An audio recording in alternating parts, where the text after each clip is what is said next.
तुम लोगों को एक नियम करना है, बहुत अच्छा नियम है, बहुत पावरफुल नियम है। रोज दूबा की माला ओम गम गणपति नमः बोलकर गणेश जी को चढ़ानी। रोज दूब की माला ओम गम गणपति नमः मंत्र बोलकर गणेश जी को चढ़ानी है। उससे क्या होगा? भगवान गजानन प्रसन्न होंगे, रिद्धि सिद्धि का आशीर्वाद प्राप्त होगा। अब किसी के पास ये व्यवस्था नहीं है तो एक उपाय है, रोज 12 नाम गणेश जी के आपको लेना है और 12 मोदक गणेश जी को चढ़ाने से भगवान गणपति प्रसन्न होते हैं। ये है विघ्न विनायक, इनका नाम है विघ्न नाशक। विघ्न को मिटाते हैं, काम में विघ्न बन रहा हो, अवरोध पड़ रहा हो, बार बार बंधन हो जाता हो, बार बार झटका लग जाता हो, तो यदि कोई 12 नाम लेकर,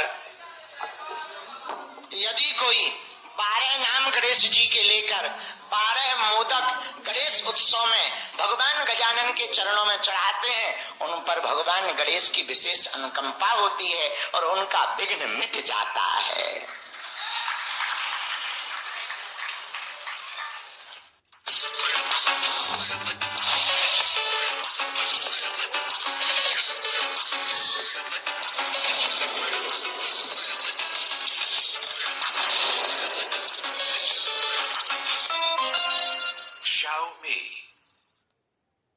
तीसरी बात, भगवान गजानन प्रथम पूज्य माता पिता की पूजा के कारण हुए, इसलिए भगवान गजानन की उपासना में मातृ पितृ की पूजा प्रधानता है। भगवान गणेश भी प्रथम पूज्य माता पिता की पूजा के कारण बने। कितना अद्भुत संकेत है कि जब माता पिता की पूजा के कारण गणपति भगवान प्रथम पूज्य बन सकते हैं, तो हम लोग भी यदि माता पिता की आज्ञा का पालन करते हुए जीवन जिए तो हम लोगों के भी काम पूरे हो सकते हैं। तीसरी बात, भगवान गणपति विशालकाय शरीर है और दुनिया की पहली सर्जरी गणेश जी के ऊपर हुई। दुनिया की पहली सर्जरी गणेश जी के ऊपर हुई। आजकल जेंडर चेंज होने लगे, लड़का लड़की बनने लगे। हमने न्यूज़ों में पढ़ा कुछ लड़के लड़की बन जाते, नकली वाले नहीं असली वाले, और कुछ लड़कियां लड़के बन जाते, ऐसा सर्जरी आ गई। तो हम एक दिन बड़ा सोचते रहे, बताओ क्या जमाना आ गया। आजकल समाज बड़ा उल्टा है, लड़का लड़के से शादी कर रहा, लड़कियां लड़कियों से शादी कर रही। बता लो, अब हद हो गई भाई, जय बजरंगबली की। क्या जमाना चल रहा है, बड़ा उल्टा फुल्टा चल रहा है। तो सर्जरी हुई, सर्जरी की न्यूज पड़ी, तहलका मचा। हमने कहा ये कोई बड़ी बात है। तो एक प्रोफेसर हमारे पास आए, देखो देखो हमारा विज्ञान, देखो लड़का को लड़की, भगवान के भी सिस्टम को चेंज कर दिया जाता है, लड़का को लड़की, लड़की को लड़का बना दिया जाए। अरे हाँ कहीं चुप रहो प्रोफेसर साहब, ये तो ऑलरेडी तुम तो लड़का लड़की, लड़का को लड़की ही बना सकते हो, लड़की को लड़का ही बना सकते हो। हमारे वाले अध्यात्म का सिस्टम देखो, सिर किसी और का, शरीर किसी और का। और अध्यात्म में 2 सर्जरी हुई, एक गणेश जी महाराज की, सिर है किसका?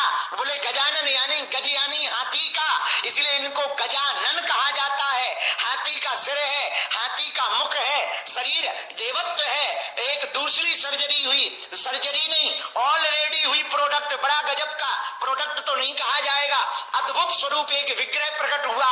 खम्ब फाटो चर चरानो, निक्सो नर नाहर को, रूप अति भयानक है, गगर गड़गड़ आवे, दसंजी पलपल प्रसावे, चितवत सरोज मन मानो। अब खावत है खंबा से निकल करके नरसिंह प्रकट भय, आधे नर और आधे सिंह बन करके प्रकट भय। तो दुनिया के 2 विचित्रताएं हैं, ऐसा अभी विज्ञान नहीं कर पाया पर हमारा अध्यात्म कर पाया। तो ये कोई नई बात नहीं है, जेंडर चेंज होना ऑलरेडी हमारे सनातन में इसकी परंपरा का परचम लहरा चुका है। तो धन्य है भगवान गजानन, मुख गज का है, स्तन देवताओं का है, पर इस विशाल मुख के पीछे रहस्य क्या है? मेरे पागलों, गणपति भगवान के विशाल मुख के पीछे यही रहस्य है, विचार हमेशा बड़े रखने चाहिए। गणपति बप्पा। अब गणेश जी प्रकट तो हो गए, इनकी महिमा क्या है? गणेश पुराण में बड़ी अद्भुत महिमा गणेश जी की बताई गई है। एक राजा था, उसका नाम सोमकांत था। बड़ा धर्मात्मा राजा था। बेटा बड़ा हुआ, राजा ने सोचा अब बेटा बड़ा हो गया, राजपाट इसको दे देना चाहिए। और बात भी सही है, एक उम्र के बाद मोह को छोड़ देना चाहिए। उम्र ज्यों-ज्यों बढ़े और मोह बढ़े तो खतरा ज्यादा है, मुक्ति कम लोगों की हो पाती। कारण क्योंकि उम्र बढ़ने के साथ साथ लालच बड़ा बढ़ता है। 99 का चक्कर बड़ा खतरनाक होता है। एक हमें कहानी याद है, सत्य घटना। एक व्यक्ति मालिश करता था पुराने जमाने में, राजा के पास रहता था। राजा 1 रुपया रोज देता था मालिश कर। वो 1 रुपया लाता था, जोड़ता नहीं था, मित्रों को बुलाता, कबड़ी रबड़ी, कभी रबड़ी खाता, मालपुआ खिलाता, बंसी बजाता, नाच गाना करता। राजा के ही सामने मकान में रहता था। राजा बड़ा हैरान, इसके पास कुछ भी नहीं है, फिर भी रोज बंसी चैन की बजाता है। हमारे पास सब कुछ है, फिर भी हम सो नहीं पाते।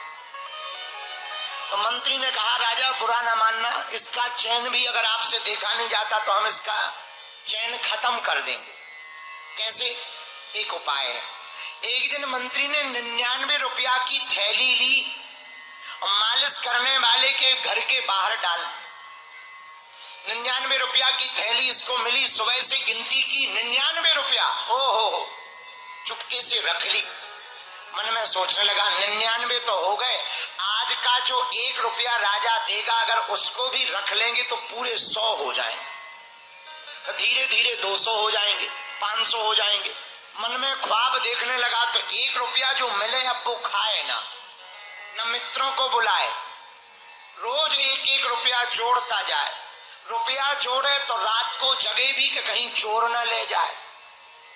धीरे धीरे बंसी बजना कम हो गया, मुस्कुराना कम हो गया, मित्रों का आना कम हो गया, टेंशन में रहने लगा।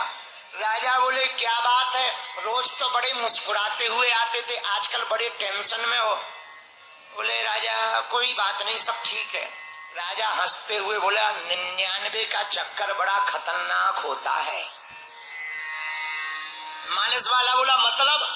बोले, जब तक 99 नहीं मिले थे तब तक रोज बंसी बजाते थे कि क्या करना है। जिस दिन से 99 मिल गए, रोज 1-1 जोड़ने लगे 100 के चक्कर में।